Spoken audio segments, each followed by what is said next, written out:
नमस्कार मित्रों, आज मैं आपके सामने कृषि विज्ञान, जीव विज्ञान, वनस्पति विज्ञान, पूरा साइंस से जो भी क्वेश्चन बार बार पूछे जाते हैं उनको लेके मैं आपके पास आया हूँ। तो आज हम इन क्वेश्चनों को जानेंगे और साथ ही साथ एग्ज़ाम की दृष्टि से भी काफ़ी ज़्यादा इम्पोर्टेंट हैं। इन क्वेश्चनों को स्टार्ट करने से पहले मैं बताना चाहूँगा, ये मेरा चैनल आरपी ट्रिक है। इसे लाइक करिए, शेयर करिए, सब्सक्राइब करिए और कमेंट करिए। साथ ही साथ हिट दी बेल आइकन और इसे अपना भरपूर प्यार दीजिए। तो चलो अब क्वेश्चनों को स्टार्ट करते हैं। क्वेश्चन इस तरीके से है कि नमकीन क्षेत्र में होने वाली वनस्पति को क्या कहते हैं? इसे बोला जाता है हेलोफाइट। हेलोफाइट के नाम से इसे जाना जाता है। अगला प्रश्न है, पौधे का कौन सा भाग श्वसन करता है? तो पौधे का जो पत्ती वाला भाग होता है, जो पत्तियां होती हैं, वो सांस लेने का काम करती हैं। अगला क्वेश्चन, केला और नारियल कैसे फल हैं? तो केला और नारियल ये सभी बीज पत्र में आते हैं। ये सभी बीज पत्री में आते हैं। अगला प्रश्न है, सिनकोना पौधे के तने की छाल से क्या प्राप्त होता है? सिनकोना पौधे के तले की छाल से क्या प्राप्त की जाती है? तो आपका उत्तर होगा कुनैन प्राप्त की जाती है। कुनैन। ये क्वेश्चन बार बार आ रहा है, एग्ज़ाम की दृष्टि से ये काफ़ी इम्पोर्टेंट भी है। चलिए अब अगले क्वेश्चन पे चलते हैं। अगला प्रश्न इस तरीके से है कि बीज के अंकुरण में क्या महत्वपूर्ण होता है? तो इसका आंसर होगा हवा, नमी एवं उपयुक्त ताप। ये काफ़ी ज़्यादा महत्वपूर्ण होता है। अगला क्वेश्चन है, यीस्ट और मशरूम क्या होते हैं? यीस्ट और मशरूम क्या होते हैं? तो एक तरह के फंजाई या इन्हें फफूंद भी कहा जाता है। अगला क्वेश्चन, कीटों के वैज्ञानिक अध्ययन को क्या कहते हैं? तो कीटों के वैज्ञानिक अध्ययन को एंटोमोलॉजी कहा जाता है। अगला प्रश्न है, फल विज्ञान के अध्ययन को क्या कहा जाता है? फल विज्ञान के अध्ययन को पोमोलॉजी कहा जाता है। एक मैं ये सीरीज भी आपको दे दूंगा कि कौन किससे रिलेटेड है, किस विज्ञान को क्या कहा जाता है, क्या किससे रिलेटेड है। तो ये भी आज मैं आपको दे दूंगा। अगला क्वेश्चन है कि पुष्प विज्ञान के अध्ययन को क्या कहा जाता है? पुष्प विज्ञान के अध्ययन को क्या कहा जाता है? तो उसको कहा जाता है फ्लोरीकल्चर। फ्लोरीकल्चर के नाम से इसे जाना जाता है। अगला क्वेश्चन है, सब्जी विज्ञान के अध्ययन को क्या कहा जाता है? तो सब्जी विज्ञान के अध्ययन को क्या कहा जाता है? तो इसे कहा जाता है, क्या कहा जाता है? इसे कहा जाता है ओलेरी कल्चर कहा जाता है। काफ़ी इम्पोर्टेंट हैं ये अध्ययन वाले, स्टडी वाले, ये एग्ज़ाम में काफ़ी पूछे जाते हैं, तो ये एग्ज़ाम की दृष्टि से काफ़ी इम्पोर्टेंट हो जाते हैं। अगला क्वेश्चन है, आँख का वह भाग जिसमें वर्णांक होल होता है जो किसी व्यक्ति की आँख का रंग निश्चित करता है, उसे क्या कहते हैं? जो किसी व्यक्ति की आँख का रंग निश्चित करता है उसे क्या कहते हैं? तो उसे बोला जाता है आइरिस। क्या बोला जाता है? आइरिस। और एक क्वेश्चन ये भी आता है एग्ज़ाम में कि जब नेत्र दान करते हैं, आई डोनेट करते हैं, तो उस समय नेत्र का यानी कि आँख का कौन सा भाग दिया जाता है? तो वो दिया जाता है कॉर्निया। ये क्वेश्चन काफ़ी इंपॉर्टेंट हो जाते हैं एग्ज़ाम की दृष्टि से। अगला क्वेश्चन है, अमोनिया को नाइट्रेट में बदलने की में कौन भूमिका निभाता है? अमोनिया को नाइट्रेट में बदलने में कौन भूमिका निभाता है? तो इसमें भूमिका निभाता है नाइट्रोसोमोनास। नाइट्रोसोमोनास जो है वो अमोनिया को नाइट्रेट में बदलने में बहुत बड़ी भूमिका निभाता है। अगला क्वेश्चन है, जीनोम चित्रण का संबंध किसके चित्रण से है? जीनोम चित्रण, तो इसका संबंध है जीन्स, जो आपकी आनुवंशिक होते हैं जीन्स, उनसे रिलेटेड जीनोम चित्रण आता है। ठीक है। अगला क्वेश्चन, बारूदी सुरंगों का पता लगाने में कौन उपयोगी है? बारूदी सुरंगों का, तो इसका पता लगाने में पतंगा जो होता है कीड़ा, वो काफ़ी ज़्यादा बारूदी सुरंगों का पता लगाने में इसका प्रयोग किया जाता है। अगला क्वेश्चन इस तरीके से है कि एजोला नीरहरित शैवाल एवं अल्फा अल्फा किसके रूप में प्रयोग होते हैं? दोबारा पढ़ना चाहूँगा, एजोला नीरहरित शैवाल और अल्फा अल्फा किसके रूप में प्रयुक्त होते हैं? तो ये होते हैं जैव उर्वरक के रूप में प्रयोग होते हैं, जैव उर्वरक के रूप में।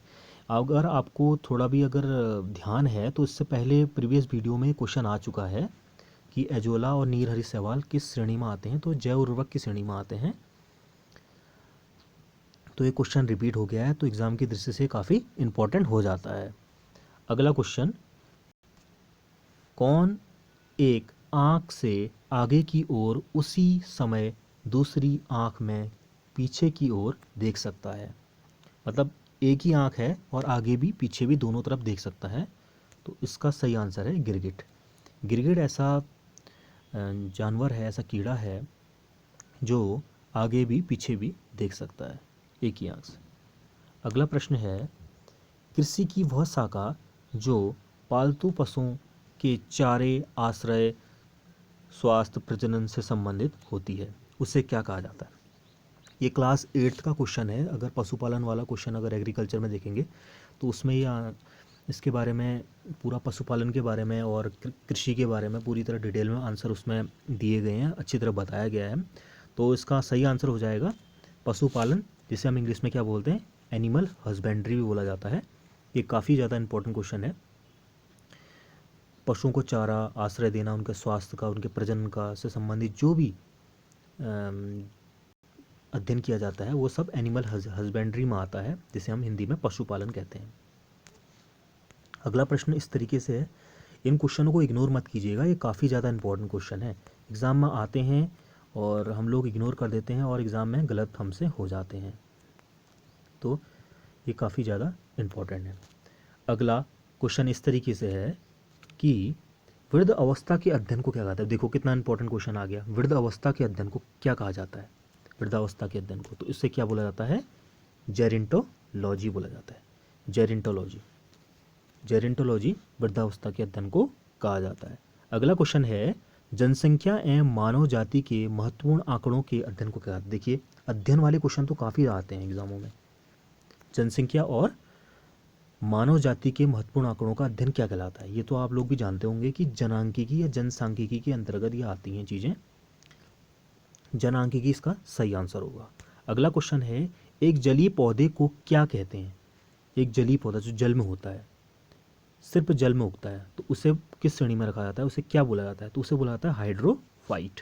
हाइड्रोफाइट उसे बोला जाता है। अगला क्वेश्चन इस तरीके से है कि हरे फलों को कृत्रिम रूप से पकाने हेतु कौन सी गैस का प्रयोग किया जाता है?